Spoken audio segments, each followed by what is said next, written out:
Hello everyone, thank you again for joining us here on Gameyaaad TV. You know, Warner Park normally gives us some really exciting cricket, and last night was no exception. Now the St. Lucia Kings and the St. Kitts and Nevis Patriots, they would have played a really exciting match last night. In fact, the match went down to the last ball. It was a last ball thriller, right? And if you would have missed that match, you would have missed something, I'm telling you. But stay tuned to Gameyaaad TV as we will be providing all the details of the match.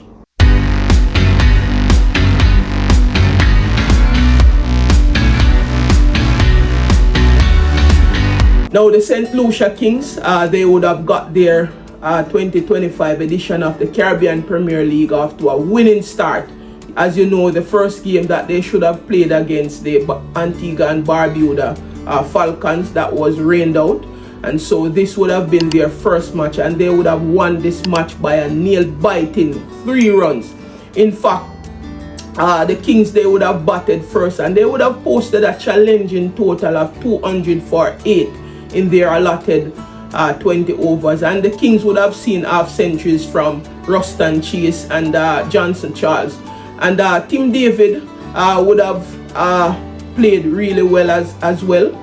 He made a 23 ball 46, right? And the Patriots, in their reply, I think they started off really well, but they took towards the back end of the power play, they would have lost 3 wickets.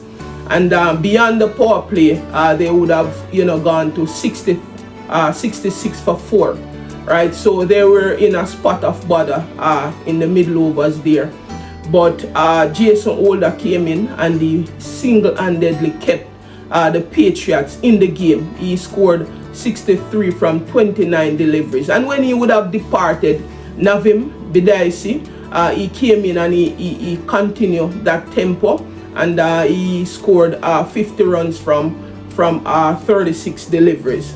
But I think the key moment of the match, Navim Bidaisi needed 4 runs from the last delivery, right? And he tried to hit David Weezer over long off, but he did not get enough elevation, and he was caught there on the boundary by Tim David. And so St. Lucia Kings would have won that match by a nail-biting 3 runs.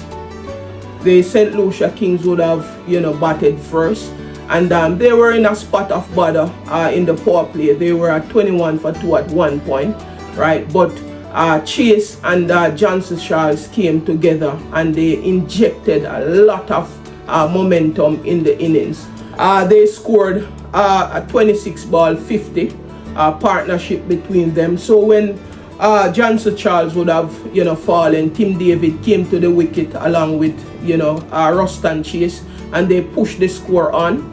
In fact, Ruston Chase would have hit Dominic Drakes for 3 fours in 1 over. Tim David likewise would have smashed Holder for 3 sixes in 1 over, and they would have injected enough momentum in their innings. In fact, that partnership would have borne 80 runs from 50 deliveries, and that would have propelled St. Lucia Kings to 200 for 8.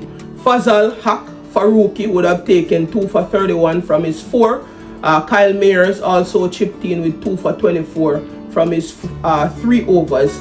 And also Wakar Salamkeel would have taken 2 for 34 from his 4. Now, St. Kitts and Nevis, in their reply, they would have posted 197 for 6.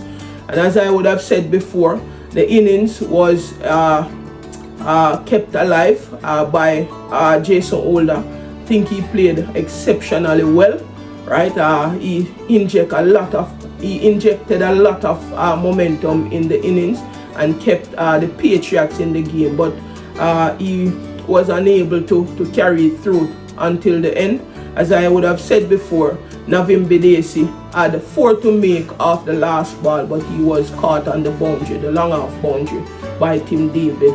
And so he would have made 50 from 36 deliveries. Kari Pierre chipped in with 2 for 25 from his 4. Ruston Chase, he would have been the player of the match. As I said, he would have made 61 from 38 deliveries, and he came back and take 2 for 27 from his 4, and David Weezer would have taken 2 for 34 from his 4, and so the Kings would have won that match by a nail-biting 3 runs.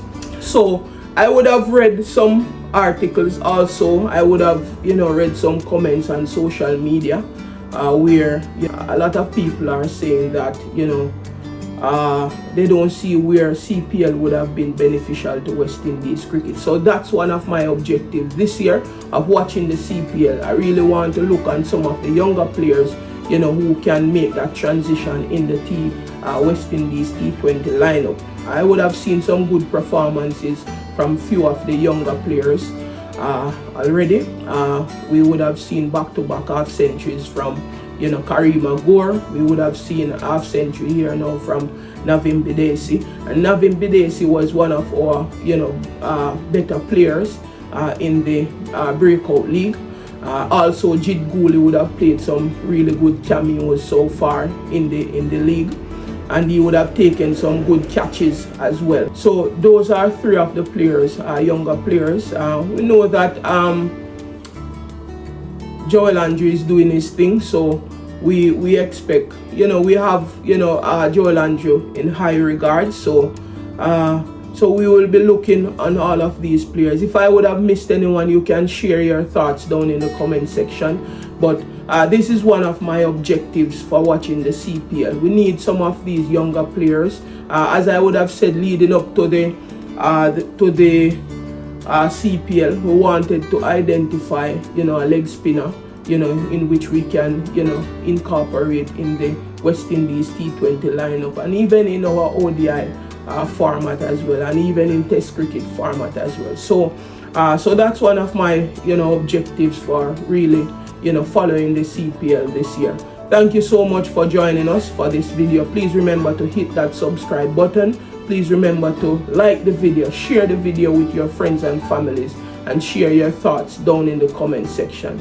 Thanks again for watching, and we will see you in the next video.